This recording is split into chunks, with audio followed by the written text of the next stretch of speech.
चलो बच्चे, तो अब हम आते हैं नेक्स्ट टिपिकल कैरेक्टर पे। नेक्स्ट टिपिकल कैरेक्टर है हमारा, इसका ले लेते हैं डाइजेस्टिव सिस्टम। ठीक है, आ जाओ आ जाओ, लिखो डाइजेशन। इसका डाइजेशन इंट्रा सेलुलर होता है, एक्स्ट्रा सेलुलर होता है। क्या लिखवाया था मैंने? चलिए जल्दी से, आपने रिवाइज किया होगा 4 दिनों में, तो अब आप आंसर दे सकते हैं, जल्दी से बताएंगे। इंट्रा सेलुलर डाइजेशन होता है, बिल्कुल सही मेरे प्यारे बच्चों। They have intra cellular type of digestion, बिल्कुल सही, यानी कि इनके सेल के अंदर होता है। ठीक है, डाइजेशन, ना कि सेल के बाहर। ठीक है, फिर उसके बाद आते हैं नेक्स्ट रेस्पिरेशन।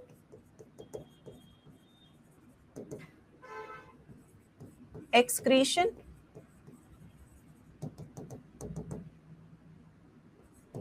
सर्कुलेशन, ये सारी चीजें होती है थ्रू जनरल बॉडी सरफेस। कैसे होती है बच्चों? General body surface. इसका मतलब क्या है कि इनके पास कोई भी स्पेशलाइज्ड ऑर्गन नहीं है इस चीज के लिए। इनके पास कोई भी स्पेशलाइज्ड ऑर्गन नहीं है इस काम के लिए। This is general body surface. ठीक है बच्चों, फिर आते हैं next digestion, respiration, excretion, circulation. Okay, now they have spicules on their body. कोई बता सकते हैं स्पिक्यूल्स क्या होते हैं मेरे प्यारे बच्चों? एनीबॉडी? नाम से कुछ पता लग रहा हो? क्यूल, स्पिक्यूल, दीज आर कांटे लाइक स्ट्रक्चर। आपको पता है ये एनिमल्स हिल डुल नहीं सकते। पॉरीफेरेंस क्या होते हैं? सिडेंट्री होते हैं, सिसाइल एनिमल्स होते हैं। ठीक है, यस, सिडेंट्री होते हैं और सिसाइल होते हैं, तो वो हिल डुल नहीं सकते हैं। सिंस वो हिल डुल नहीं सकते हैं तो उनके शरीर पे कांटे होते हैं फॉर प्रोटेक्शन। भाई कोई तो प्रोटेक्शन चाहिए ना। यस बच्चों, वरना तो हम भाग जाते हैं। यहाँ तो हम भाग भी नहीं सकते, भगौड़े भी नहीं बन सकते। ठीक है, तो यहाँ पे क्या, spicules are made up of either calcium, या तो ये कैल्शियम के तीखे, बिल्कुल तीखे नोकीले कांटे होंगे शरीर पे। ठीक है, और स्पॉन्जिन फाइबर्स। किससे बने? स्पॉन्जिन फाइबर से। ठीक है, एंड इनका काम क्या है? प्रोटेक्शन। क्या काम है मेरे प्यारे बच्चों इनका? प्रोटेक्शन। अब नेक्स्ट चलते हैं। नेक्स्ट इसके बाद nervous system. Now when I से नर्वस सिस्टम, आपको पता है कि बेटा इनका सेलुलर लेवल ऑफ ऑर्गेनाइजेशन है। सोचना समझना है ही नहीं। काश मैं भी एक पॉलीफेरा होती। क्या कहते हो बच्चों? ठीक है, काश मैं भी स्पॉन्ज होती, तो सोचने की क्षमता ही नहीं होती, ऐसा होता। तो यहाँ पे क्या है? कंप्लीटली एब्सेंट होता है, एब्सेंट। ठीक है बच्चों, उसके बाद आगे चलते हैं। Development and reproduction. भाई ये यूनिसेक्सुअल है, बाइसेक्सुअल है? बच्चे बताएंगे, ये यूनिसेक्सुअल है या बाइसेक्सुअल है? हाँ भाई, कैसे है ये? क्या लिखा एनसीईआरटी ने? भाई ये हर्माफ्रोडाइट्स है, यानी कि बाइसेक्सुअल है। हर्माफ्रोडाइट्स यानी कि क्या है? बाइसेक्सुअल। तुम्हें पता है मेरा लेफ्ट वाला कान बिल्कुल बंद है, मुझे कुछ सुनाई नहीं दे रहा भाई लेफ्ट वाले कान से अपने। मैं पहाड़ों पे इतनी ऊंची चली गई 18,000 फीट पे कि मेरा ये कान बंद है तब से। मुझे कुछ सुनाई नहीं दे रहा इससे, पता नहीं क्या हो गया। ये दिखा के आना है डॉक्टर को, अभी साथ में ही है डॉक्टर, मेरे स्टूडियो के साथ में ही है। अभी ऑरेस वाले पे जाऊंगी, भाई कुछ दे इसको खोलने के लिए। सही में मेरे कान ही बंद है, पानी चला गया, हवा चली गई, क्या हो गया भगवान जाने। इसी का आंसर सुनाई दे रहा है बस। अब आते हैं इसके, ये हर्माफ्रोडाइट है, ये बाइसेक्सुअल है। ठीक है, इसके बाद बेटा जो इसमें फर्टिलाइजेशन है वो शरीर के बाहर है या अंदर होती है? कहां पे होता है फर्टिलाइजेशन? तो फर्टिलाइजेशन होता है शरीर के अंदर, इंटरनल फर्टिलाइजेशन। ठीक है, क्रॉस फर्टिलाइजेशन भी होता है, ऐसे नहीं कि सेल्फ फर्टिलाइजेशन है। क्रॉस फर्टिलाइजेशन का मतलब है जब sperm and ova are from two different individuals, not from the same individual. ठीक है? Yes, they are from different individuals. Now coming to the development part. Development is indirect. They show indirect development. Indirect development का मतलब क्या होता है? कुछ बच्चे ये बात पूछ सकते हैं और पूछना भी चाहिए क्योंकि इट्स अ जेन्युइन डाउट.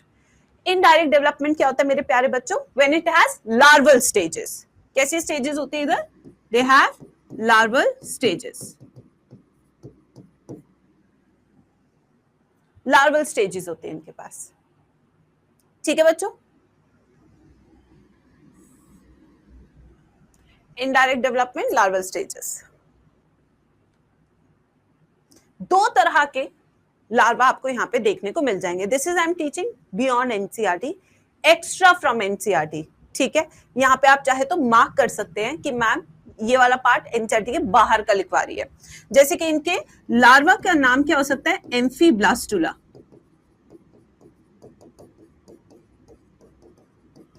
या एक और इनके पास लार्वा होता है जिसका नाम होता है पैरेन्काइमुला.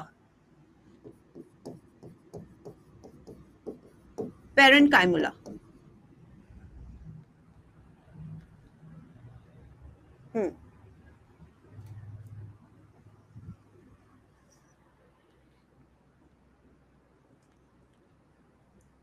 लिखिए बच्चों. ये मेरी प्यारी एनसीईआरटी लूंगी मैं, नहीं किसी जमाने में लूंगी मैं, डोंट वरी.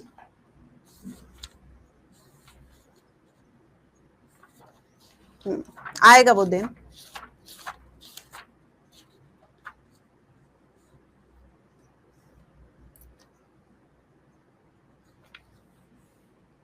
ये लिख लिया. So this is about sexual reproduction. Now coming to the next one, asexual reproduction. In case of Porifera. बेटा क्या पॉरीफेरा में asexual reproduction होता है? asexual reproduction होता है पॉरीफेरा में या नहीं होता है? Yes or no? पहले तो ये आंसर देंगे, लाउड एंड क्लियर आंसर देंगे जिससे कि क्लास में याद हो सके मैक्सिमम चीजें. बिल्कुल एसेक्सुअल रिप्रोडक्शन होता है. ठीक है? उसमें जैसे पहला हो गया हमारा एसेक्सुअल रिप्रोडक्शन में fragmentation.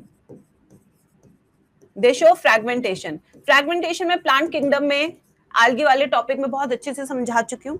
Any fragment which can grow into a full size individual, the process is called fragmentation. The second type of asexual reproduction is seen as internal budding.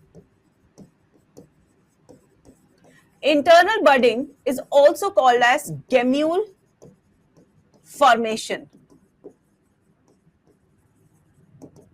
Gemule formation. Gemule formation. यानी कि ये जो बड है जिसके अंदर totipotent sales होते हैं, ये शरीर की आउटग्रोथ नहीं होती, ये शरीर के बाहर नहीं होती, बल्कि शरीर के अंदर होती है बेटा. अक्षरा, लिवर वॉट्स में बाहर थे गेमा कप्स, ये शरीर के अंदर है. बात को समझो.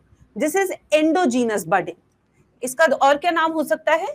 Endogenous budding. Endogenous budding.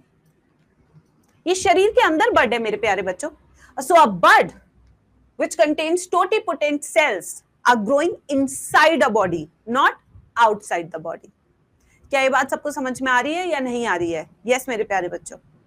सो ये क्या है? अ बड with totipotent cells, यानी कि stem cells,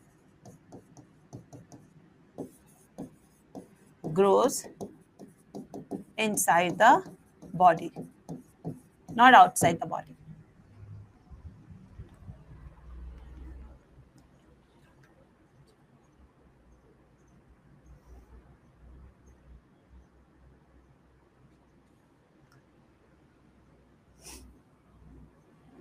ma'am internal budding कैसे होती है? जैसे शरीर है ना, जैसे ये हमारा स्पॉन्ज है. ठीक है? ये स्पॉन्ज है. यहाँ पे आप मान लीजिए एक अलग से कलर का लेती हूँ जिससे आप लोग को अच्छे से देखे. येलो ले लेते हो. ये देखिए इस तरीके से मान लीजिए एक बर्ड बन गई. ये देखिए और ये है उसके अंदर आर्कियोसाइट्स या टोटिपोटेंट सेल्स। ये देखिए, ये हो गई ना। Now this bird will come out and grow as an individual Porifera, इस तरीके से। ठीक है बच्चों, लिखिए, पीछे वाली स्लाइड पे चलते हैं। लिखिए बच्चों,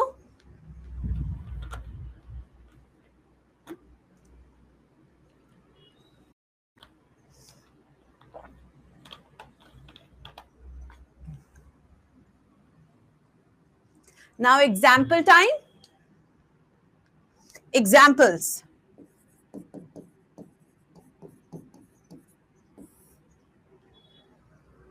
ठीक है। देखो बेटा, एक ना हमारे पास बड़ी जबरदस्त एक गेम है PS5, सुना है आपने या नहीं सुना है? PS5 सुना है? बस स याद रखना है आपको इस पूरे टॉपिक में, ठीक है। देखो कैसे, PS5, PS5, ठीक है। P क्या है बच्चों? पॉरीफेरा। पॉरीफेरा, पॉरीफेरा को कॉमन नाम से क्या बुलाते हैं हम? स्पॉन्जेस। क्या बोलते हैं? स्पॉन्जेस, ठीक है। अब एक और एग्जांपल, एस से याद रखेंगे, साइकन। एक और क्या याद करेंगे? यस, स। अब देखो स कैसे है, स्पॉन्जिला, ठीक है। Next is, leucosolenia. ये देखिए, ल्यूकोसोलेनिया। इनमें S word is very dominant, whenever examples come the S word is always dominant in case of porifera, ठीक है। Next, euspongia, euspongia, ठीक है। ये वो हैं जो एनसीईआरटी ने दिए हुए हैं। Spongilla is fresh water sponge. Euspongia is bath sponge. Sycon is Skypha.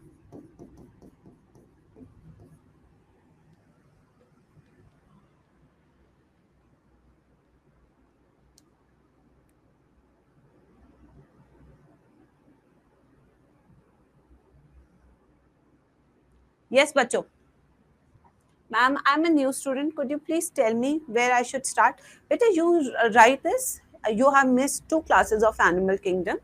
ठीक है, but you can watch the recordings. They are very small recordings, not big recordings, where I have done all the basic classification. Now we are doing Porifera, which is our first phylum.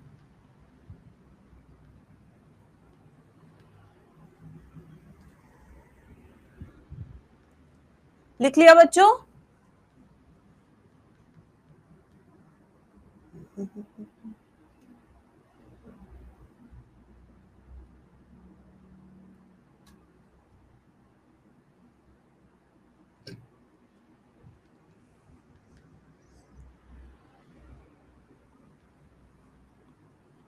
लविता, आंखें खोलो बेटा। लविता, आंखें खोल के लिखो बेटा। Class में mute पे सुनोगे, देखोगे भी आंखें बंद करके, ऐसे क्लियर नहीं हो पाएगा नीट एग्जाम मेरे प्यारे बच्चे। हाँ मैम, आज आप कुछ ज्यादा ही स्वीट बिहेव कर रहे हो। हाँ बेटा, मेरी तबीयत ठीक नहीं है ना, अंदर की अभी मेरी जो स्ट्रेंथ है वो है नहीं। मेरी जितनी स्ट्रेंथ है I am using it for teaching. तो मैं डांटने में मैं खर्च नहीं करना चाहती। पढ़ाना इज माई प्रायोरिटी ना, डांटना is not the priority. Yes, लिख लिया सबने? Can I start with the second kingdom phylum? Sorry, हाँ चलिए आइए स्टार्ट करते बच्चों। Now coming to the second phylum. कौन सा second phylum? Coelenterata, commonly called as Cnidarians. Heading लिखिए सब बच्चे। Coelenterata, commonly called as cnidarians.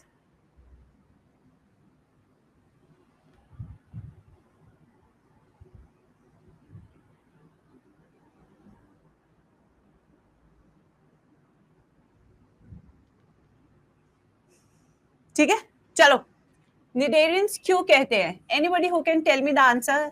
किसी ने कुछ भी कभी पढ़ा हो, सुना हो, समझा हो, कुछ भी? Guess work? Yes, any guess work? Because they have cnidoblast. Very good. They have cnidoblast cells. The cnidoblast cells are also called as stinging cells. They are also called as stinging cells. Cnidoblast or stinging cells. ठीक है?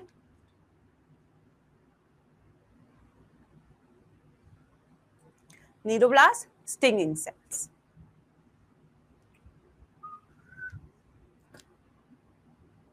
क्या काम करते हैं ये भी बता दो. यस, अगर इनके काम की बात करें बच्चों, नीडोब्लास्ट की, तो बेटा इनका काम होता है सबसे पहले एंकरेज. ठीक है, एक काम क्या लिखा है एनसीईआरटी ने? एंकरेज. अब आप कहेंगे मैम इस एंकरेज का मतलब क्या है? हमारी तो इतनी अंग्रेजी मजबूत है ही नहीं, है ना. चलो आ जाओ. ये देखो बेटा, इनके पास एक रस्सी होती है और रस्सी के आगे ऐसे हुक होता है. ये देख रहे हो ऐसे. तो क्या करता है? मजनू जाता है लैला के पास. लैला कहते ऊपर आ जाओ. वो कहते कैसे आऊं? तो मजनू निकालता है रस्सी. रस्सी के आगे लगा होता है कूठा और ऐसे फंसा देता है और फिर चढ़ के लैला के पास चला जाता है ना. तो वो क्या है? एंकर. एंकर यानी कि किसी को पकड़ के अपनी तरफ खींच लेना. एंकरेज. ठीक है, हाँ बेटा. तो पहला काम क्या है? एंकरेज का. अब दूसरा काम क्या है इसका? डिफेंस का. दूसरा काम क्या है इसका? डिफेंस, यानी कि अपने बचाव. आप कहेंगे मैम ये अपना बचाव कैसे कर रहा है? इसके पास टॉक्सिन होता है. इसके पास एक कैप्सूल होता है. सेल के पास एक कैप्सूल होता है. कैप्सूल को निमैटोसिस्ट भी कहते हैं. क्या कहते हैं? निमैटोसिस्ट. कैप्सूल है निमैटोसिस्ट, दैट इज अ कैविटी. उसके अंदर एक टॉक्सिन भरा होता है जिसका नाम है हिप्नोटॉक्सिन. ये टॉक्सिन अगर किसी के शरीर के अंदर चला जाता हो जरूर का झटका बड़का लगेगा. ठीक है, यस. तो एक काम क्या है इसका? डिफेंस. तीसरा काम क्या है? एंकरेज हो गया, डिफेंस हो गया. Then we have capturing of pray.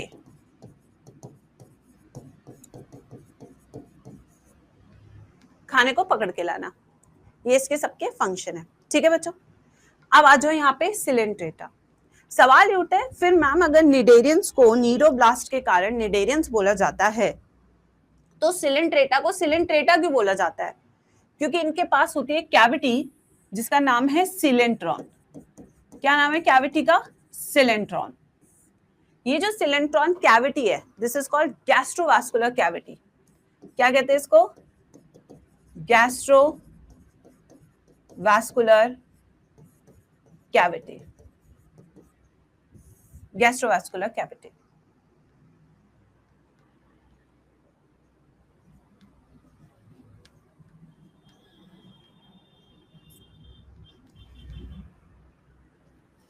ठीक है,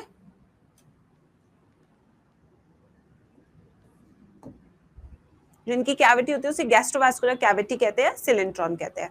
अब इसके जनरल कैरेक्टर्स करते हैं. आइए मेरे प्यारे बच्चों, लेट्स डू इंट्रोडक्शन या जनरल कैरेक्टर्स. कुछ भी लिख सकते हैं आप.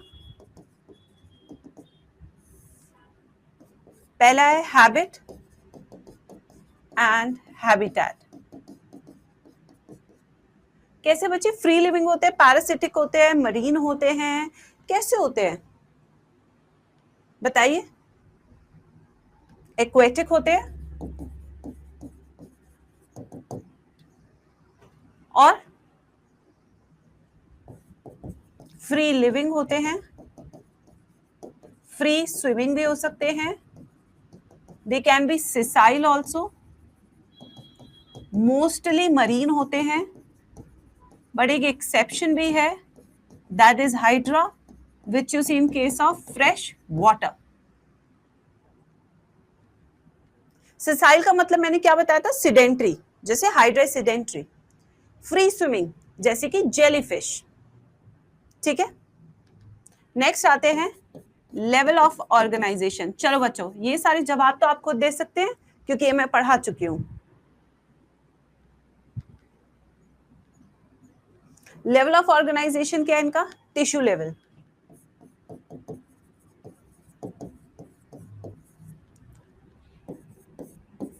Let's talk about it symmetry. Symmetry कैसी है बच्चों इनकी? What about the symmetry? They have radial symmetry, radial symmetry, ठीक है। उसके बाद नेक्स्ट सिमेट्री के बाद germ layers and body plan.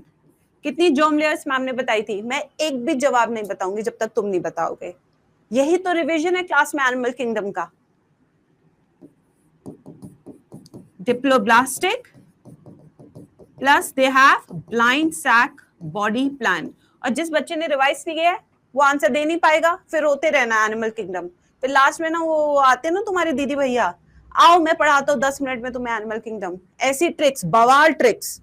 बच्चे कह रहे मैं ट्रिक्स याद करूं, बवाल ट्रिक्स, या मैं याद करूं, या मैं करूं तो करूं क्या जीवन में?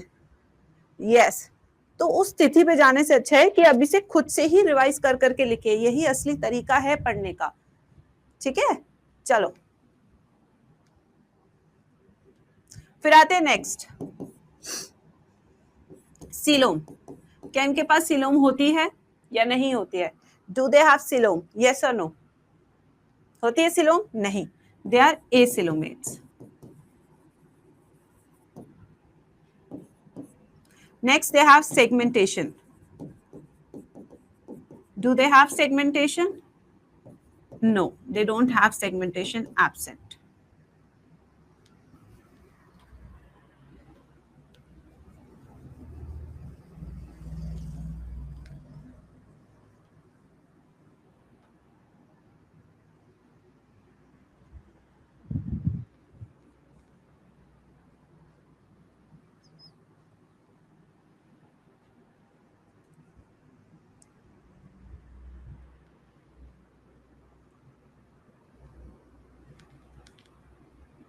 Yes बच्चों, लिखा? Now can we do its typical characters? आराम से लिखिए।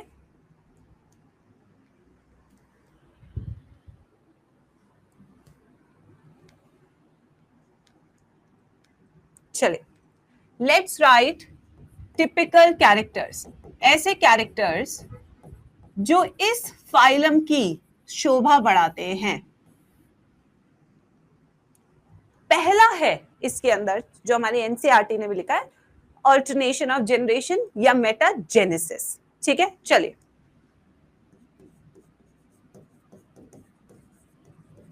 मेटाजेनेसिस या इसे हम कह सकते हैं, इसको क्या हो गया,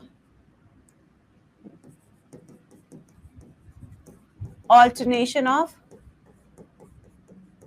जेनरेशन। एक सेकंड बच्चों, लिखो, एक सेकेंड, चक्कर आ रहे थोड़े से।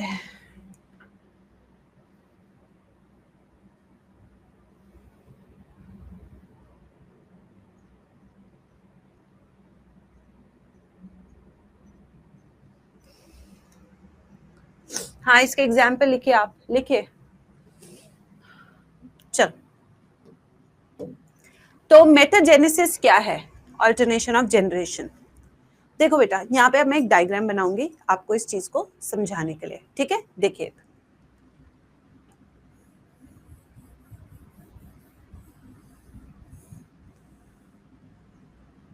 ये हमारा पॉलिप फॉर्म है, ठीक है, और ये हमारा मेड्यूसा फॉर्म है।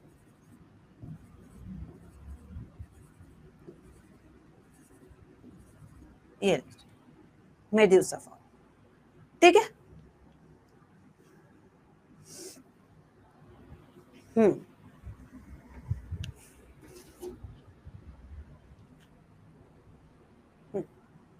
आओ बच्चों, देखिए इधर, तो यहाँ पे बोर्ड पे बच्चों को दो फॉर्म्स दिख रही है सभी प्यारे बच्चों को. यस. एक फॉर्म कौन सी है? पॉलिप. एक है हमारी medusa.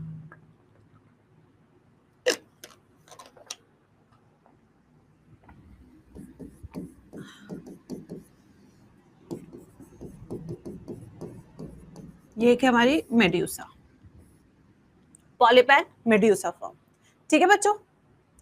If you see polyp form seems sessile, मतलब ये मूव नहीं करती है. ठीक है. सो ये कैसी फॉर्म हो गई हमारी? Sessile form. अगर ये सिसाइल है, ये सिडेंट्री है, तो ये कैसी है बच्चों? ये हमारी कैसी फॉर्म है? Free swimming. ये कैसी हमारी? Free swimming.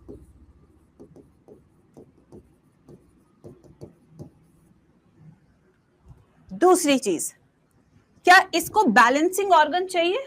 बेटा ये स्विम ही नहीं कर रहा, इसको क्या बैलेंसिंग ऑर्गन चाहिए? इसको तो चाहिए ही नहीं, है ना. तो इसके पास स्टैटोसिस्ट नहीं होता है. इसके पास स्टैटोसिस्ट नहीं है. अगर आप इस वाली फॉर्म को देखेंगे, मेड्यूसा फॉर्म को, तो इसके पास स्टैटोसिस्ट है.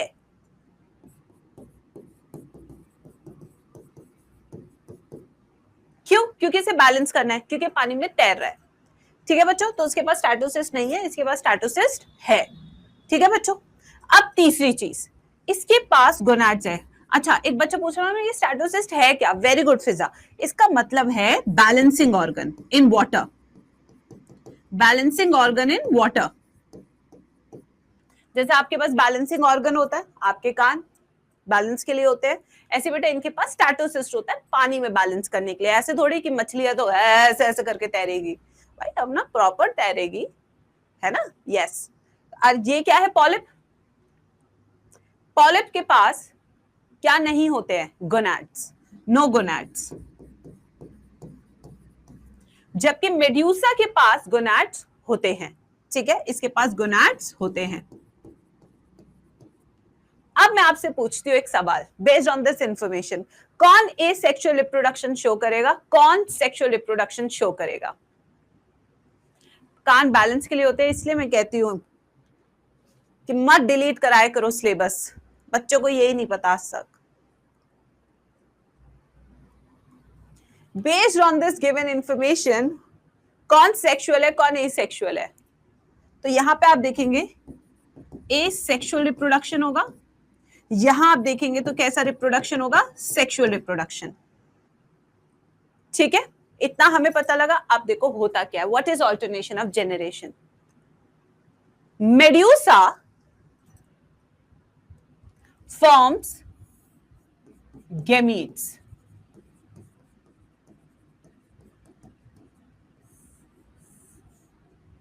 ठीक है. And these gametes fertilizes to form polyp. इससे क्या बना? polyp. ठीक है. फ्यूजन हुआ, फ्यूजन ऑफ gametes, और उससे जाइगोट बना, और जाइगोट ने क्या बनाया मेरे बच्चों? Polyp form. ठीक है बच्चों. अब गोनाड्स का मतलब ovary and testis. Titan Vivek. Yes. चलो अब बच्चे, ये जो पॉलिप है, इस पॉलिप से हम बनाएंगे मेड्यूसा फॉर्म एसेक्सुअली, क्योंकि ये तो सेक्सुअल रिप्रोडक्शन करता नहीं है. तो half of the life cycle is sexual, half of the life cycle is asexual. This is called alternation of generation. And yeah, this is called as metagenesis. And this you see in case of Obelia, which is commonly called as sea fur. This you also see in case of Physalia, which is also called as Portuguese man of war.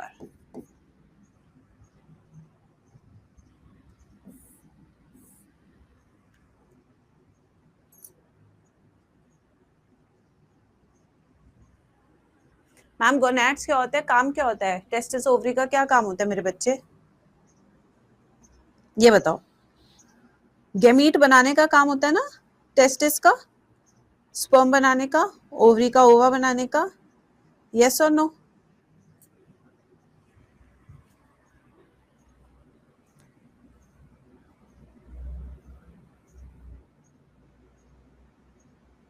Done बच्चों, क्या ये पहला वाला part clear है? What is metagenesis? Now, the second important typical feature that you see in case of cnidarians are corals. लिखिए बच्चों,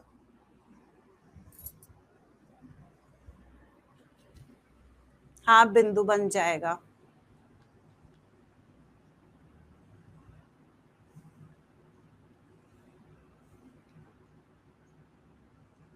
medusa से polyp बनेगा, पॉलिप से मेड्यूसा बनेगा। अब आ जाइए कोरल्स, कोरल समझा दो। देखो बेटा, ये मान लो ये एक हमारा निडेरियन है। निडेरियन एक जीता जागता जीव, निडेरियन। ये अपने जीवन के कार्यकाल में अपने शरीर के आसपास डिपॉजिट करता है कैल्शियम कार्बोनेट। ये देखिए, अपने प्रोटेक्शन के लिए ये सिक्रीट करता है कैल्शियम कार्बोनेट। ये देखिए, ये देखिए, ये देखिए, ठीक है। इसे खूब सारा कैल्शियम कार्बोनेट सिक्रीट किया जब तक ये जिंदा रहा। उसके बाद ये मर गया। मरने के बाद इस कैल्शियम कार्बोनेट पे अलग अलग रंग की एल्गी आके ग्रो करती है। ये देखिए, इस तरीके से जो एल्गी इस पे ग्रो करेगी उस तरह का ये कोरल दिखना शुरू हो जाएगा मुझे। लेट्स से अगर इस पे रेड एल्गी है तो it will look like a red coral. अगर इस पे ब्राउन एल्गी उग गई है तो it will look like a brown coral. And this gives a very beautiful colour in the ocean. जब आप नीचे जाते हैं तो आपको रेड, ग्रीन, ब्लू ऐसे दिखते हैं। This is called coral reef, ठीक है। एंड सिंस इसके ऊपर एल्गी उग जाती है बाद में, तो आपको पता है algae fixes more than 50% of carbon dioxide. It is the immediate supplier of oxygen in water. तो इसलिए ये जो कोरल्स होते हैं यहाँ पे बहुत सारी एल्गी होती है, जिसके कारण बहुत अच्छा एक बायोडाइवर्सिटी एरिया बनता है। ठीक है बच्चों, तो ये होती है हमारी कोरल्स। तो ये क्या है? Cnidarians secretes calcium carbonate around themselves for protection. Later, organism dies and algae grows over corals.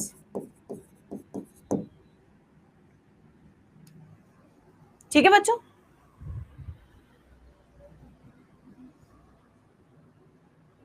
लिखिए इसको भी।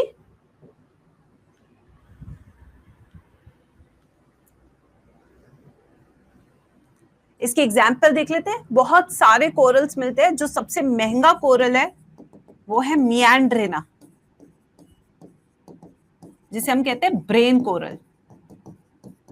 It looks like a brain, इसीलिए ये बहुत महंगा बिकता है। जो बहुत अमीर लोग होते हैं ये अपने घरों में सजाते हैं इसे।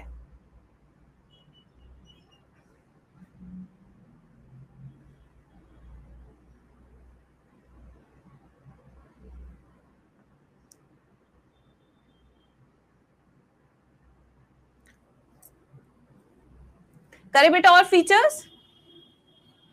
ये तो वो दो टिपिकल थे जो एनसीईआरटी ने बहुत अच्छे से हाईलाइट करके लिखे, बट बाकी तो पढ़ने हमें, जैसे सर्कुलेशन, ये सब। चलिए, मैम लगा खाने की चूज होगी, अमीर खाते होंगे।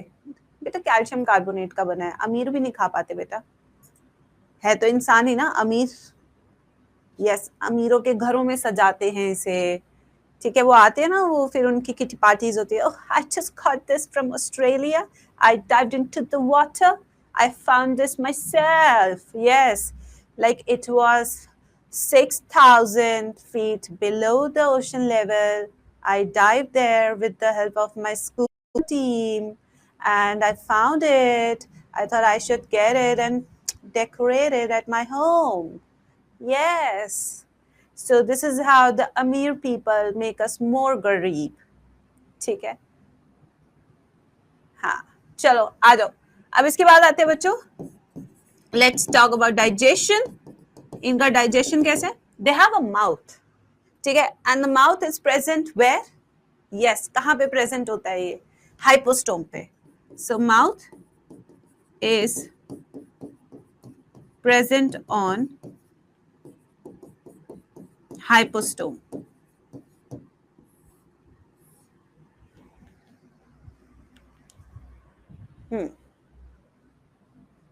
ठीक है, दूसरी चीज, the type of digestion they have, both intracellular and extracellular digestion, दोनों तरह की देखने को मिलती है। ठीक है, फिर आते हैं नेक्स्ट बच्चों, सर्कुलेशन, एक्सक्रीशन, रेस्पिरेशन। कहां से होगा मेरे प्यारे बच्चों? Anybody who can help me? General body surface. Hypostomic elevated structure होता है, देखो इसको मैं ऐसे समझाती हूँ, देखो ऐसे, इसके ऊपर माउथ है, लाइक द डक लिप्स। देखो नॉर्मल लोग के लिप्स ऐसे होते हैं ना, ठीक है, डक लिप क्या होता है? पहले एक ऐसे एलिवेटेड स्ट्रक्चर, उसके ऊपर माउथ है, ठीक है। सो हाइपोस्टोम के एक एलिवेटेड स्ट्रक्चर है, उसके ऊपर माउथ होता है, ठीक है बच्चे? यस, ये फ्लैट माउथ नहीं है, he's got fillers guys, he's got fillers। तो ये क्या है? General body surface, general body surface. फिर उसके बाद आते हैं नर्वस सिस्टम पे।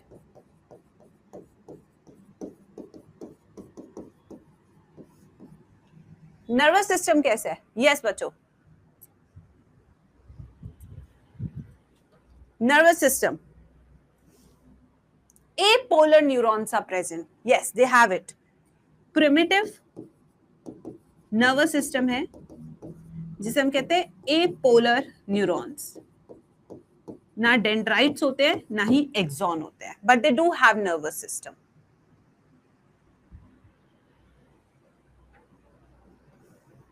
अब नेक्स्ट स्लाइड पे चलना पड़ेगा, मेरी वाली पूरी स्लाइड भर चुकी है मेरे प्यारे बच्चों।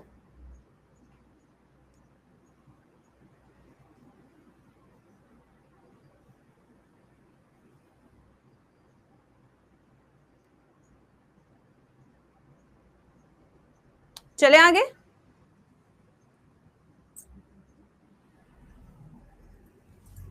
आइए इसके बाद आते हैं इसके रिप्रोडक्शन एंड डेवलपमेंट पे। क्या लिखा एनसीईआरटी ने?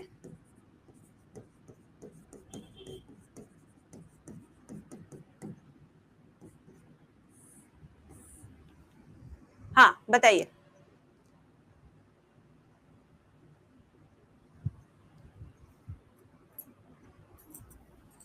बताओ बच्चों। hermaphrodites, very good, they are also bisexual, hermaphrodites, and they show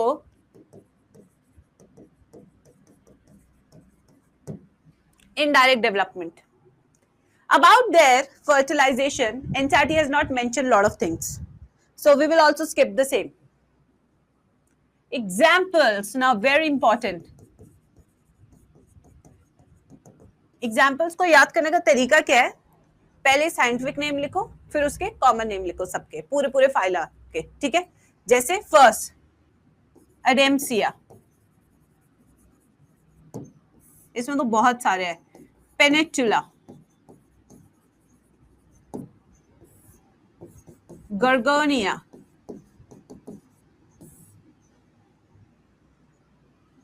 Aurelia, Obelia,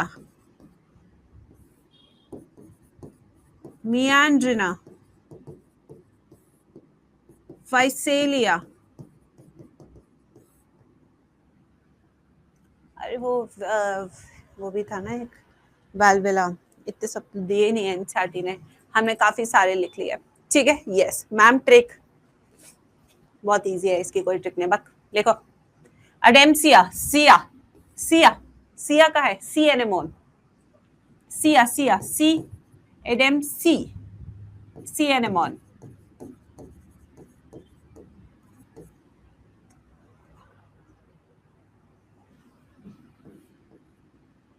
Peninsula, C, pen, pen आ गया ना, C, pen.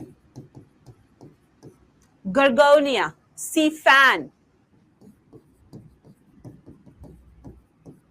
Aurelia, bioluminescent jellyfish.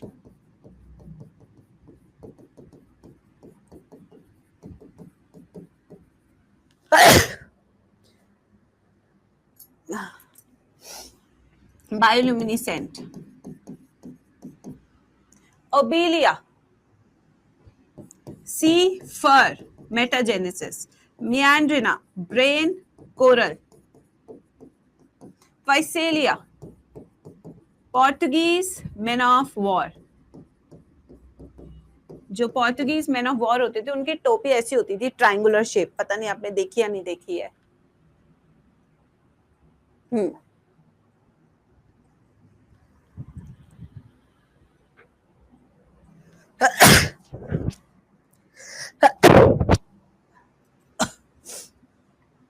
Yes. Hydra, fresh water, but ये unisexual भी होता है. यूनिसेक्सुअल भी होता है ये बाइसेक्सुअल नहीं होता. हाइड्रा फ्रेश वाटर भी होता है.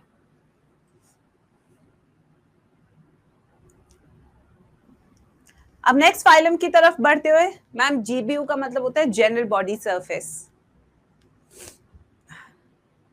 General body surface.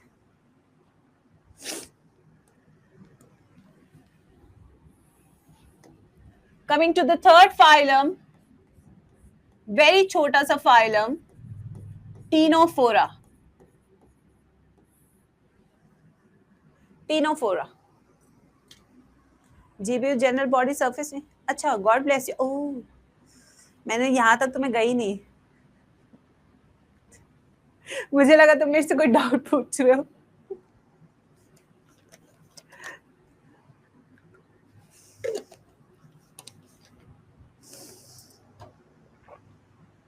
बदमाश हो गए तुम सब बहुत ज्यादा. आजा भाई. सो Ctenophora, Now commonly they are called as what? इसमें भी नीट में एक डायरेक्ट क्वेश्चन आ चुका है कि commonly ने क्या बोला जाता है. तो they are called as sea walnuts, या इनको गूसबेरी भी कहा जाता है. जैसे आमले की तरह दिखते हैं, आमले को इंडियन गूसबेरी कहते हैं. ठीक है. या इन्हें हम कोम प्लेट्स भी कहते, सॉरी कोम जेलीज भी कहते हैं. कोम जेलीज, ये सारे इसके कॉमन नेम है भाई लोगों और बहनों. सी वॉलनट्स, गूसबेरी या comb jellies. Technically they are spherical in shape, इसलिए ऐसा बोला जाता है. ठीक है. आ जाओ इनके जनरल इंट्रोडक्शन से. Let's start with introduction. Habit and habitat. कहां मिलते हैं भाई प्यारे बच्चों, जल्दी बताओ. They are exclusively what? They are exclusively marine. कैसे होते हैं ये? Exclusively marine. ठीक है. They are aquatic. सिर्फ समुद्री पानी में मिलेंगे और कहीं नहीं मिलेंगे. They are free swimming. Very good. Free swimming. They are not sessile or sedentary. आराम से घूमते फिरते हैं. ठीक है. यस. अब आते हैं नेक्स्ट, लेवल ऑफ ऑर्गेनाइजेशन. चलो बच्चों, ये सब जवाब तो आपने ही देने होते हैं, मैं तो ये सब नहीं देती. एक छोटा सा टेस्ट है ये, जर्मलेस बॉडी प्लान. जल्दी से इस टेस्ट को कीजिए सब solve.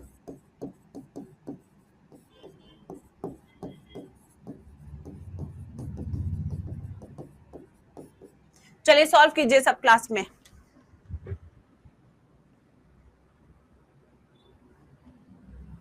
Level of organisation, tissue level,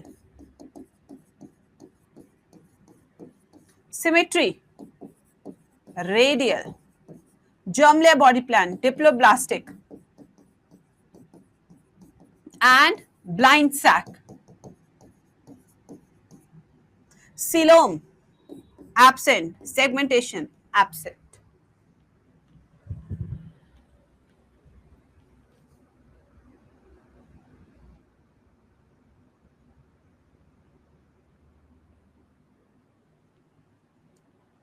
चले, अब यहां से चलते हैं, अब इसके टिपिकल कैरेक्टर्स की बात करते हैं. Let's talk about it's typical characters. उसके लिए सबसे पहले इसका डायग्राम बना लेते हैं सुंदर सा.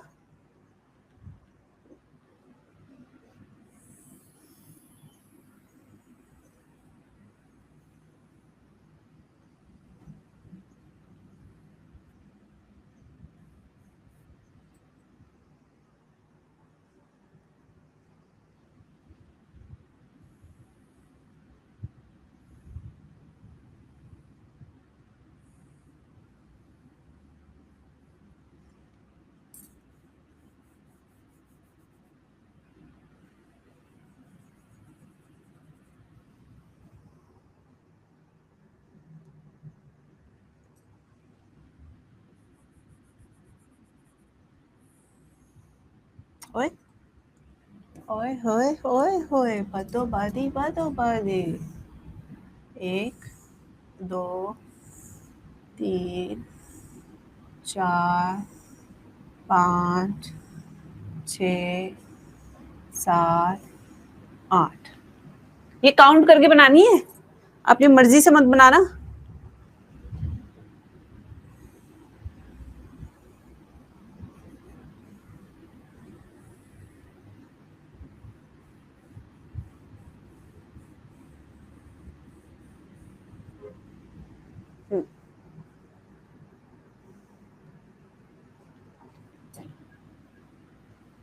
सही था ना.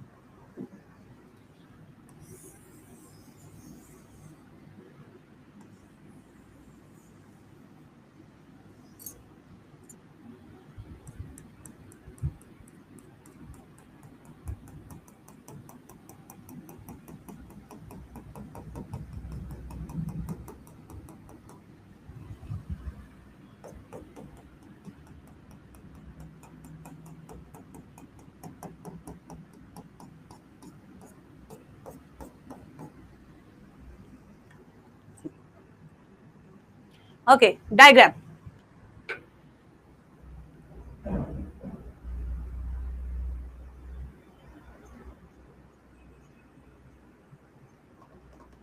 छोटा सा फाइलम है, बहुत ज्यादा कॉम्प्लेक्स करने की जरूरत नहीं है इस फाइलम को.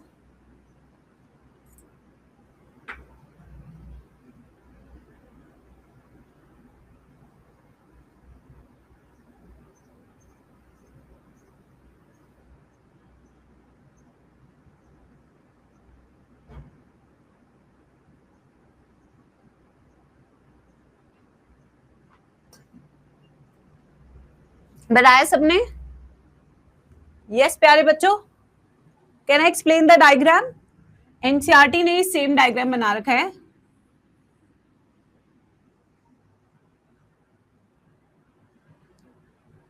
चलो देखो प्यारे बच्चों, ये जो है this is a balancing organ called statocyst. क्या काम बताया था मैम ने स्टैटोसिस्ट का? एक बार फिर से सब रिपीट करेंगे क्लास में. क्या बताया था मैम ने? It is a balancing organ.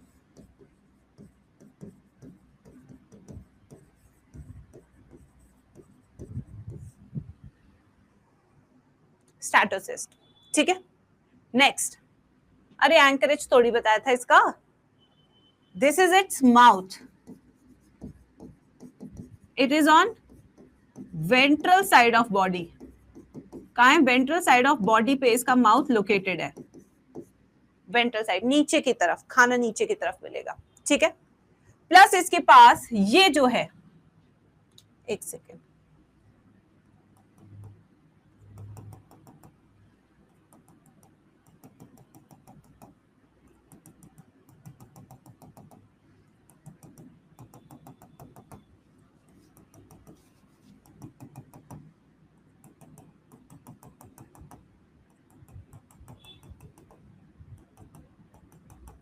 Okay. ये क्या है इनके पास? 8 medial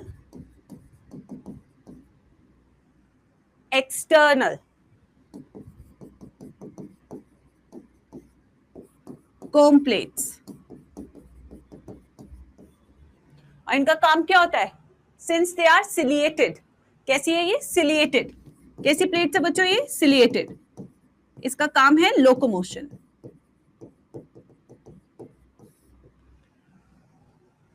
प्लस इनके पास टेंटिकल्स भी होते हैं. ठीक है, क्या होते हैं बच्चों? टेंटिकल्स.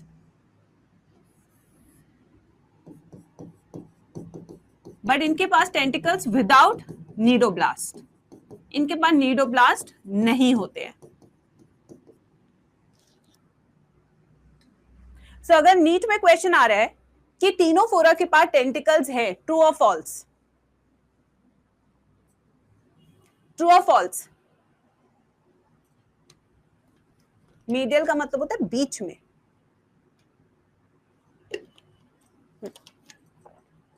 बताइए बच्चों, ट्रू और false? They have tentacles but they don't have cnidoblast.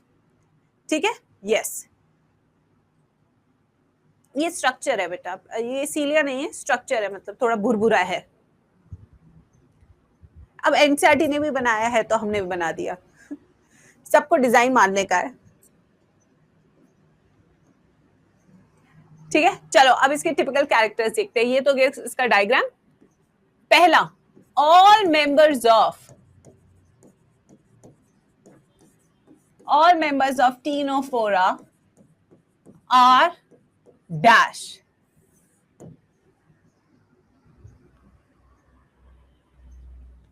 Are bioluminescent.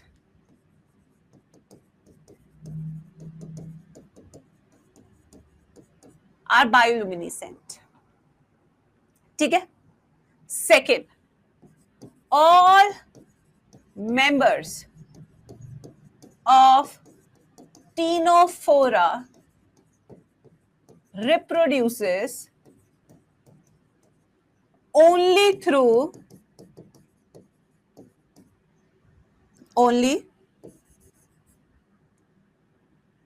dash sexually.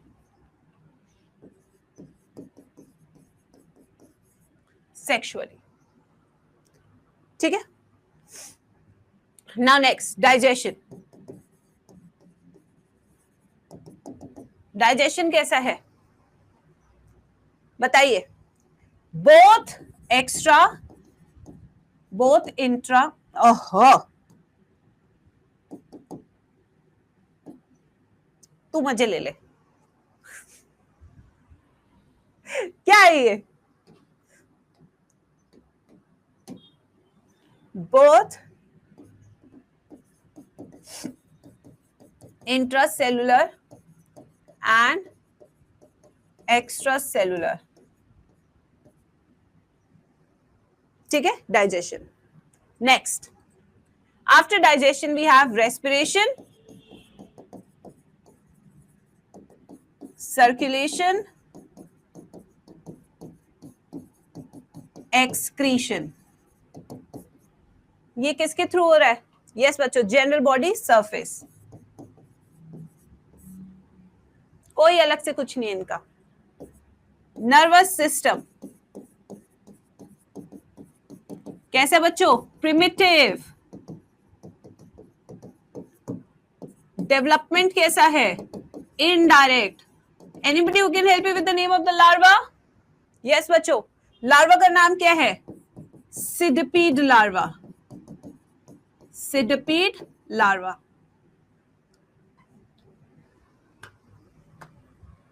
Examples.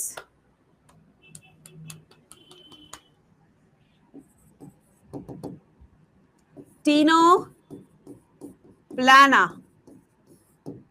Pleurobrachia,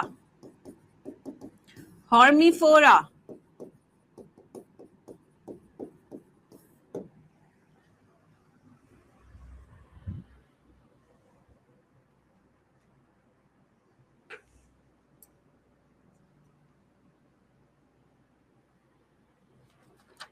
ma'am DPP कहाँ मिलती है बेटा? आपको सब आपके सेक्शन में मिल जाएगा, कंटेंट पे जाइए, वहां पे आपको मिल जाएगा, यू विल फाइंड एवरीथिंग बेटा।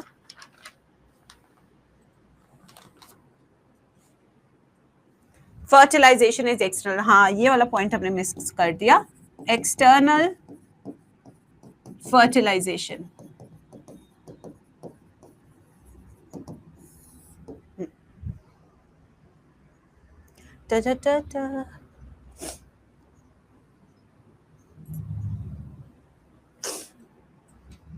वैसे एक कान से बहरा होना मुझे आज अच्छा लग रहा है। There are so many noises which I can not hear. It feels like I have sound proved my half of the body. Yes, it does feel like I have soundproofed my half of the ear. कोई आवाज ही नहीं आ रही।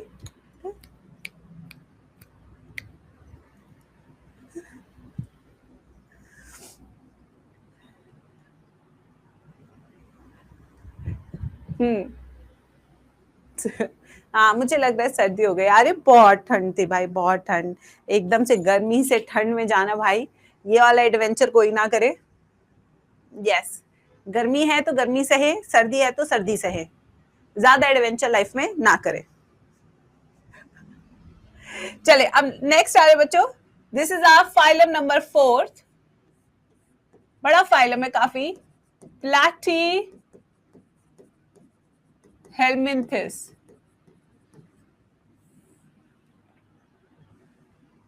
प्लैटीहेलमिंथिस,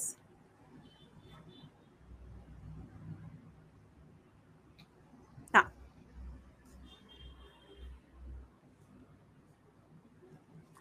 सबसे पहले commonly called as what, introduction लिख लेते हैं। यहाँ पे बच्चों का टेस्ट शुरू हो गया है, मैं टेस्ट के टॉपिक लिख देती हूँ।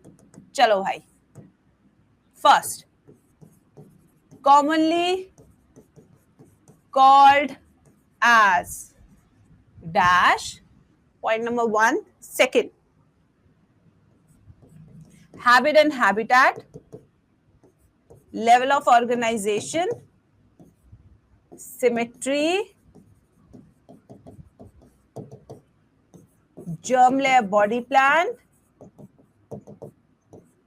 coelom,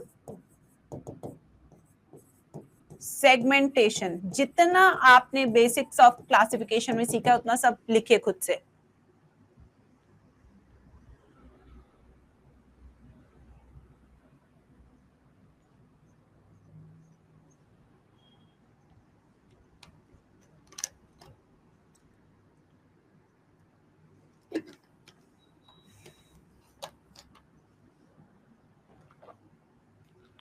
यस बच्चों,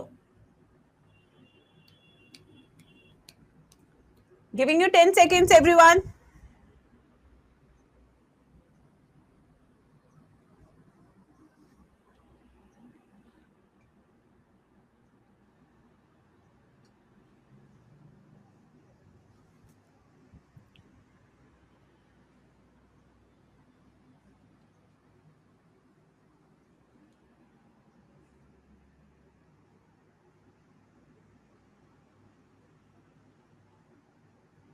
commonly called as flatworms, habit and habitat, they can be aquatic, they can be terrestrial, they can be free living, but at the same time they can be parasitic where they are dependent on host। ठीक है, level of organization for the first time, organ level, symmetry for the first time, bilateral symmetry, germ layer body plan, triploblastic and blind sac,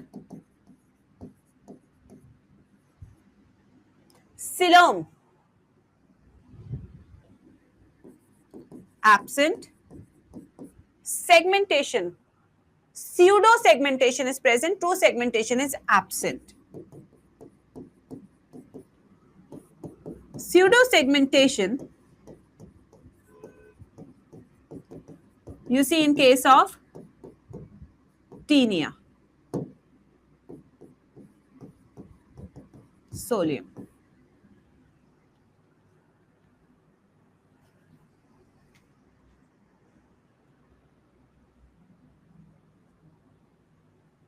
ठीक है, अब आते हैं इसके typical characters पे.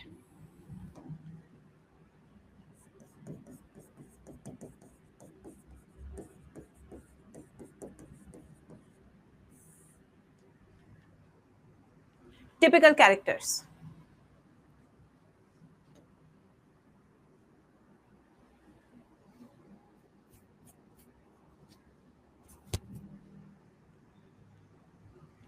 Yes बच्चों, now the first typical character आज हम क्लास में पढ़ेंगे वो है पैरासिटिक अडेप्टेशन.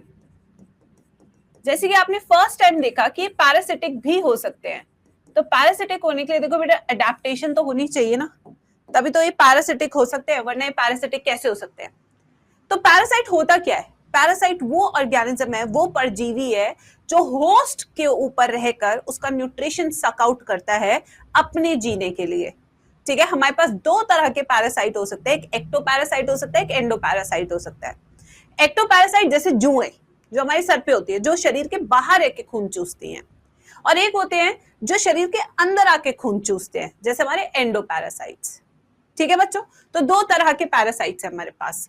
तो सबसे पहले पैरासाइट, इसे हिंदी में परजीवी कहते हैं. पैरासाइट कौन है? सक्स न्यूट्रिशन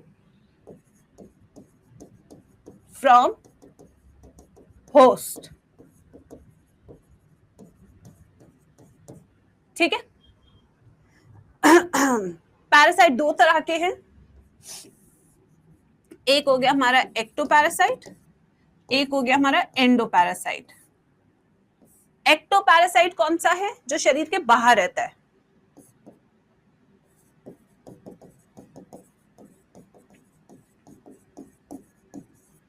एंडोपैरासाइट कौन है? जो शरीर के अंदर रहता है.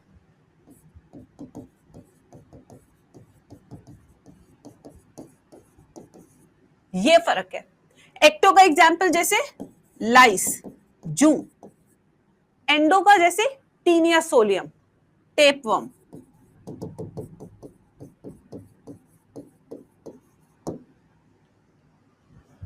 लीचीज एक्टो हो गई.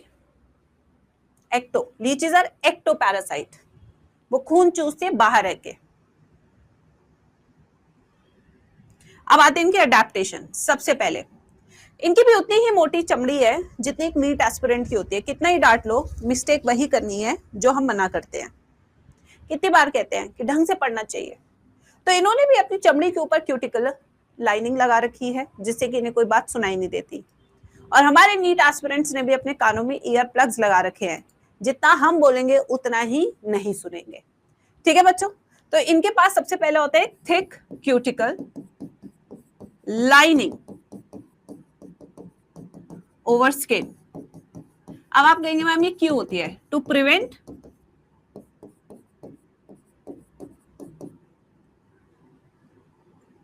Enzymatic activity. तो होस्ट के अंदर कोई भी एंजाइमेटिक एक्टिविटी हो रही है तो इसको फर्क नहीं पड़ता क्योंकि इसके पास क्यूटिकल है. ठीक है, अब आते दूसरी चीज, चिपक के कैसे रहें. चिपकने के लिए इनके पास होते हैं hooks. Hooks are only for adhesion.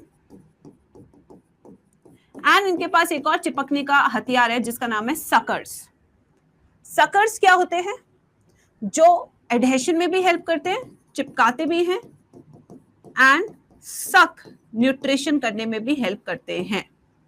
ये दो काम करते हैं. ठीक है, ये डिफरेंस है दोनों का. फिर उसके बाद they have high reproduction ability. इनकी हाई रिप्रोडक्शन एबिलिटी होती है, ज्यादा रिप्रोड्यूस कर पाते हैं. ठीक है, नेक्स्ट लॉस ऑफ डाइजेशन या डाइजेस्टिव सिस्टम. भाई जब खाना बना बनाया होस्ट के अंदर मिल रहा है तो कौन पकाएगा भाई? जब आपको पता है कि घर में घुसते ही आपको खाना बना बनाया मिलेगा तो आप आके बनाने की मेहनत क्यों करेंगे? और एक समय ऐसा आएगा कि आप खाना बनाना ही भूल जाएंगे।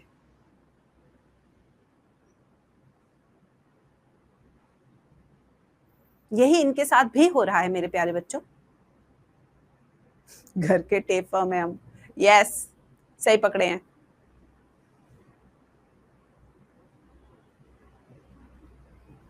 लिखिए।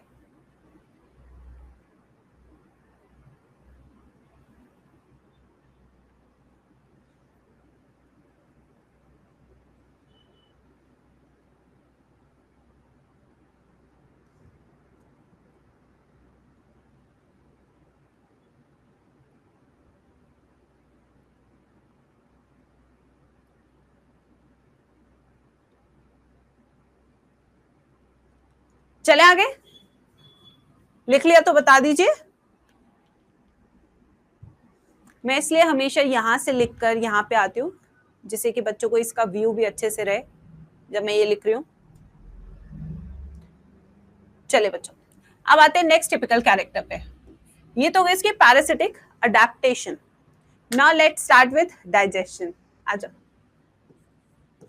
Now when I say digestion, they have incomplete digestive system. Now why they have incomplete digestive system? Because they have blind sac body plan. They have single opening serving for ingestion and egestion. ठीक है? Second चीज, for the first time we will see extracellular type of digestion only. अब cell के अंदर digestion नहीं होगा, अब जो चीज होगी सेल के बाहर होगी। ठीक है बच्चों? Next, respiration, circulation, general body surface. इसके लिए कोई स्पेशलाइज्ड ऑर्गन अभी तक नहीं आए इनके अंदर। ठीक है? बट एक्सक्रीशन की अगर बात करें, so this is very important for NEET exam. यहां से बहुत बार क्वेश्चन आ चुका है, so I write with a different colour. For excretion they have specialised cells called flame cells. Flame cells are also called as solenocytes, also called as protonephridia.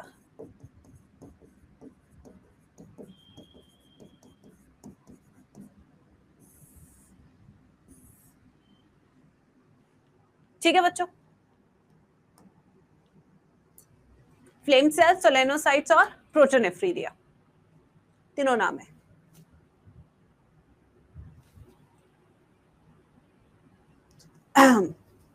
अब क्या क्या काम करते हैं ये देखो। इन सेल्स का दो काम है। एक तो अमोनोटेलिज्म, यानी कि अमोनिया को बाहर निकालना शरीर से, which is a chief nitrogenous waste and toxic. ठीक है? And they can also do osmo regulation.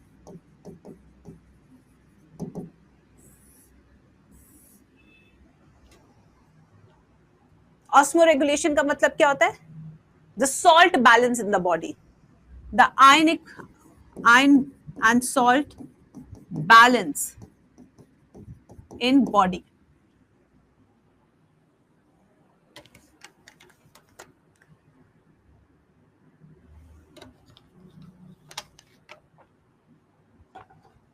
ठीक है? अब आते हैं बच्चों नर्वस सिस्टम। अगर इसकी नर्वस सिस्टम की बात करें तो थोड़ा सा एडवांस हो गया भाई। They have ventral double solid nerve cord. They have ventral double solid nerve cord. अभी अपग्रेड हो गया थोड़ा सा इसका सॉफ्टवेयर। उसके बाद रिप्रो एंड डेवलपमेंट। हाँ भाई, reproduction and development. They are hermaphrodites. They show internal fertilization and they show indirect development.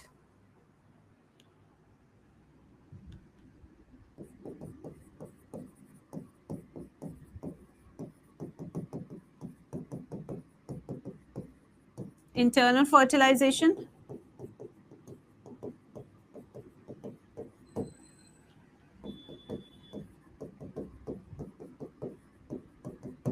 indirect development.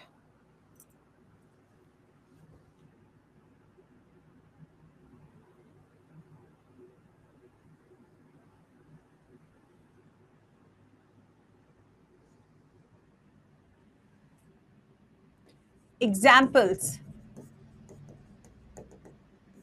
पहला एग्जाम्पल है fasciola hepatica, also called as liver fluke, parasite. Tinea solium,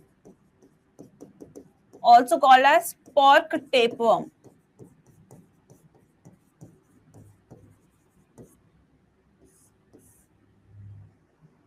फीता कृमि, कच्चे सुअर खाने से होता है. Next, planaria, also called as Dujacia. This shows high regeneration capacity.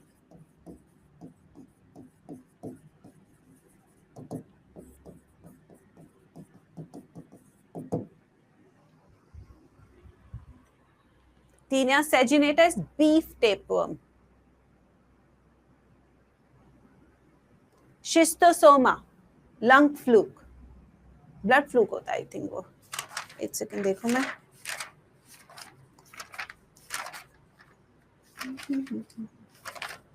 पहले तो इन सब की लाइफ साइकिल भी कराते थे, सोचो.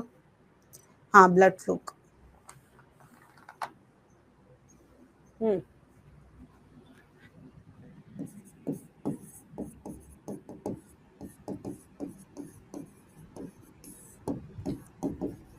Blood fluke.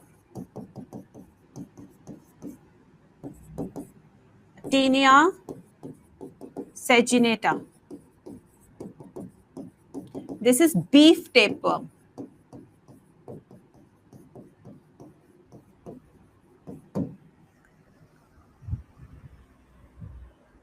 Pinworm, no.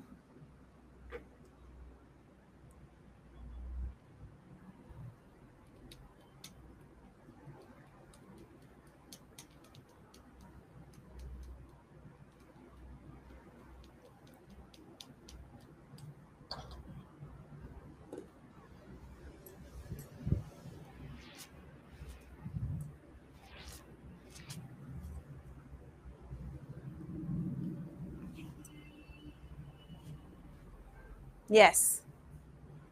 Oxyuris.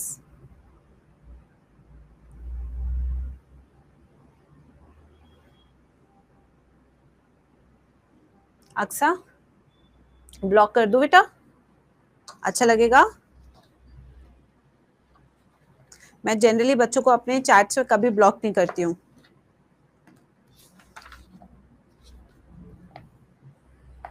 But अगर कोई फोर्स करता है तो मैं कर भी देती हूँ, फिर मैं रुकती नहीं हूँ. डन बच्चों? आइए नेक्स्ट फाइलम करेंगे अब हम एस्केलमिंथिस.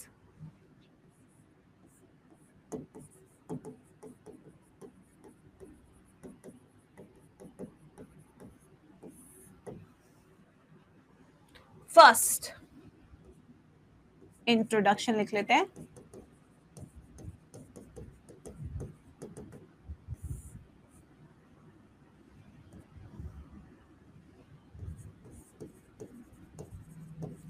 Commonly called as roundworms. Why? Why they're called roundworms? क्यों नहीं राउंडवर्म्स कहते हैं बच्चों? क्योंकि ये इस तरीके से होते हैं, बीच में काटोगे तो गोल दिखेंगे क्रॉस सेक्शन में. ठीक है. So why they are called roundworms? Because they appear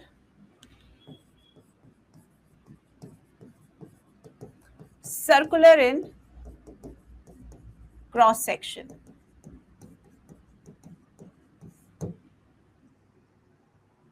ठीक है. नेक्स्ट, चले भाई टेस्ट शुरू।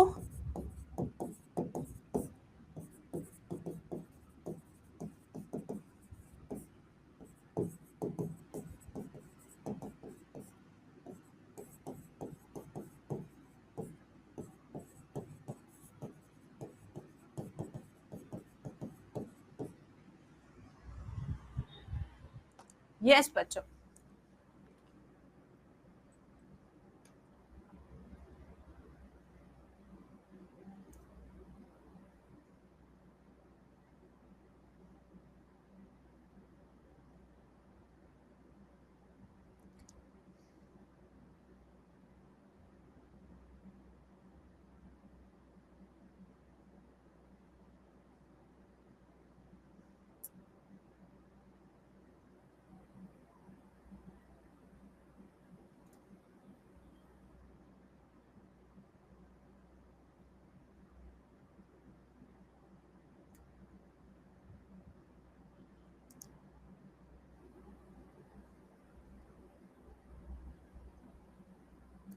यस बच्चों,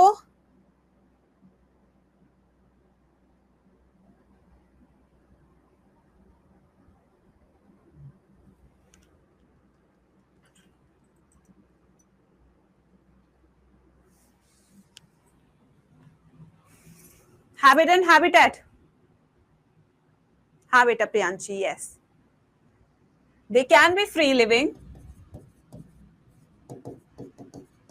They can be parasitic on both plants and animals. ठीक है? They can be aquatic.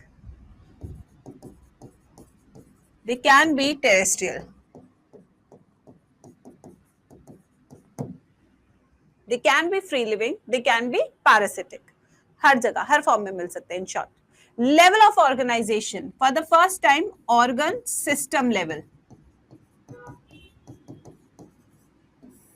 First time. Symmetry for the second time, bilateral symmetry. Germ layer and body plan. Germ layers, triploblastic. And for the first time, body plan, tube within tube.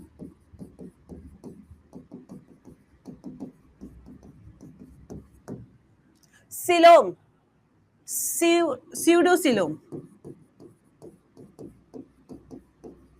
Segmentation, absent. Absent.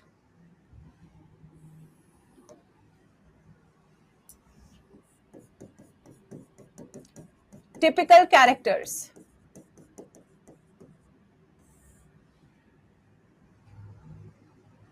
पहले diagram बना लेते हैं. अर्थफॉर्म इसमें आएगा कनक, तो Annelida में क्या आएगा? बदमाश हैं, बदमाश.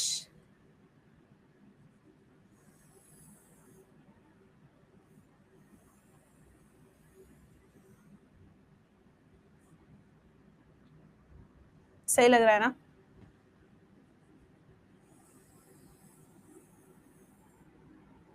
नहीं यार, एनसीईआरटी जैसे बनाएंगे बिल्कुल.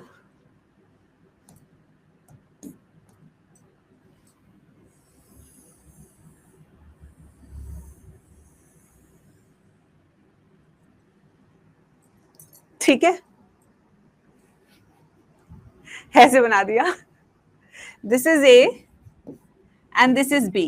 आइडेंटिफाई.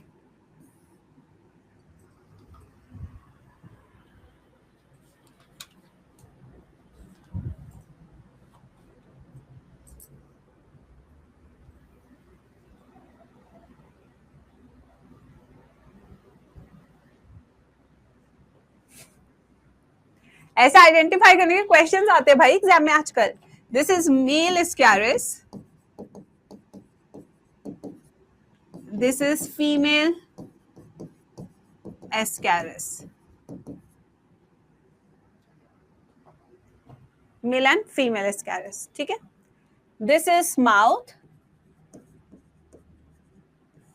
यहां इन दोनों के पास है, दिस इज एक्सक्रीटरी पोर, जहां से वेस्ट बाहर आएगा. एक्सक्रीटरी वेस्ट बाहर आएगा, एक्सक्रीटरी पोर, ठीक है, दोनों के पास है। इसके पास एक और एडिशनल है which is female gonopore,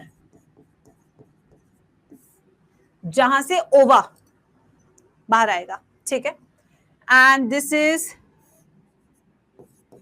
cloaca. Cloaca क्या होता है? Common opening of 2-3 systems. This is a common opening of digestive system and reproductive system.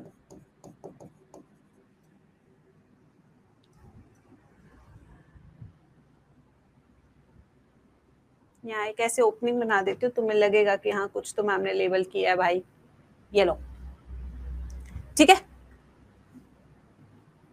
अरे तो ब्लाइंड सैक बॉडी प्लान है कहाँ? यहाँ तो ट्यूब विद इन ट्यूब है दीदी।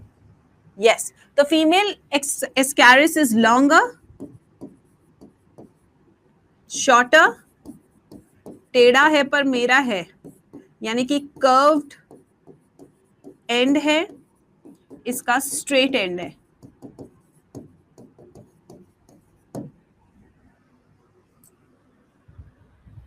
बायो की क्लास 2 घंटे की होती है क्या?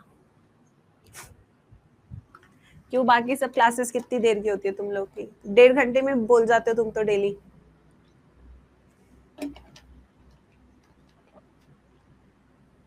बायो की मैम अपने हिसाब से चलती है, जब लग रहा है कि चल रहा है पढ़ाते रहो।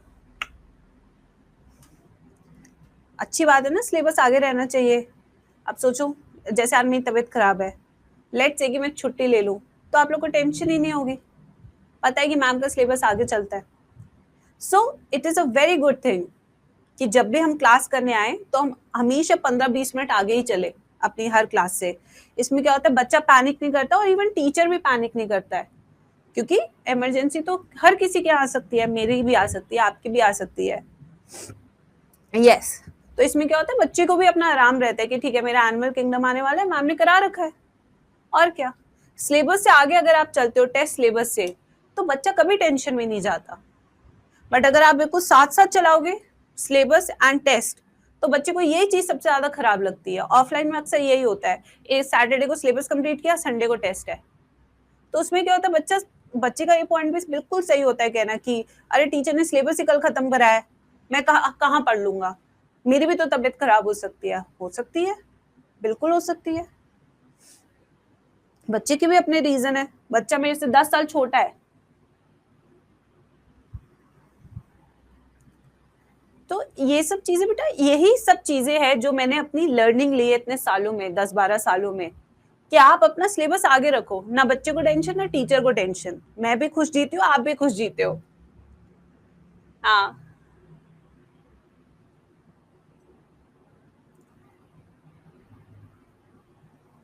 ठीक है। नहीं बेटा, कर्व्ड इसकी होती है, मेल की। अब आएंगे हम बाकी के टिपिकल कैरेक्टर्स करते हैं, ठीक है, चलो आ जाओ। अब आते हैं डाइजेशन पे। Let's talk about their digestion. अगर इसके डाइजेशन की बात करें हम, तो इसका डाइजेशन कैसा है? Extra cellular. For the first time complete digestive system with anus and mouth, ठीक है बच्चे। प्लस इनके पास क्या है? मस्कुलर फैरिंग्स। मस्कुलर फैरिंग्स, ये जो फैरिंग्स है मस्कुलर, जैसे कि खाना निकल सके। सोचो दांत नहीं है तो खाना निगलना ही तो पड़ेगा ना, तो निगलने के लिए भी मसल्स चाहिए भाई। So they have muscular pharynx for this function, ठीक है। Yes,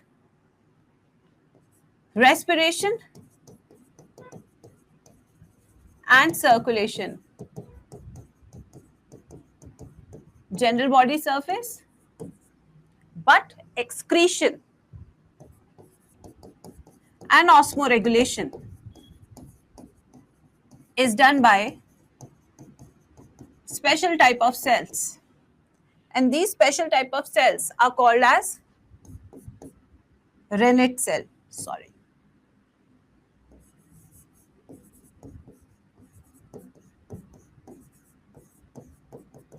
renette cell.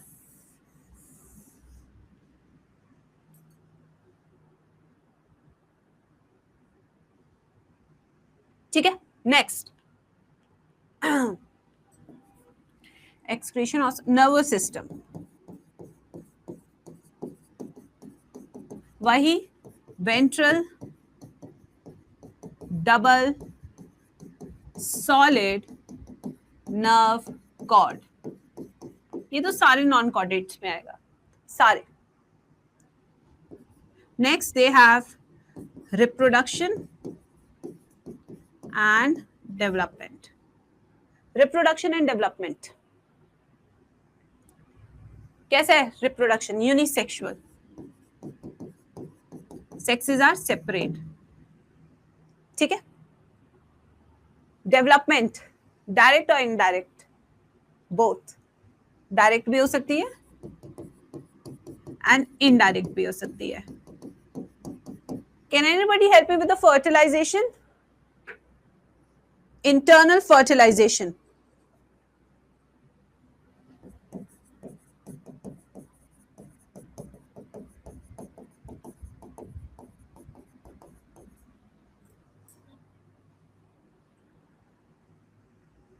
internal fertilization.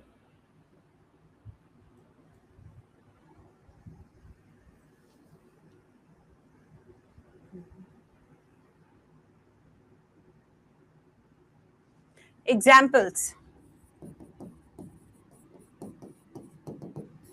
इनके बहुत सारे एग्जाम्पल्स है, बट हम मेनली पहले वो करेंगे जो एनसीईआरटी में दिए हुए हैं, जैसे ancylostoma, this is blood worm, hookworm, sorry, hookworm। और कौन सा है? विचरेरिया बेनक्रॉफ्टी या मलई, ये कौन सा वर्म है? Filarial worm. और ये क्या करते हैं मेरे प्यारे बच्चों? एलिफेंटियासिस, फिलेरियासिस, हाथी पाँव।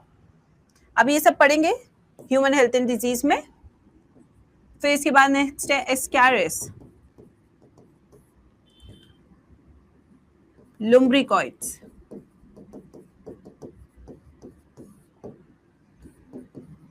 Round worm,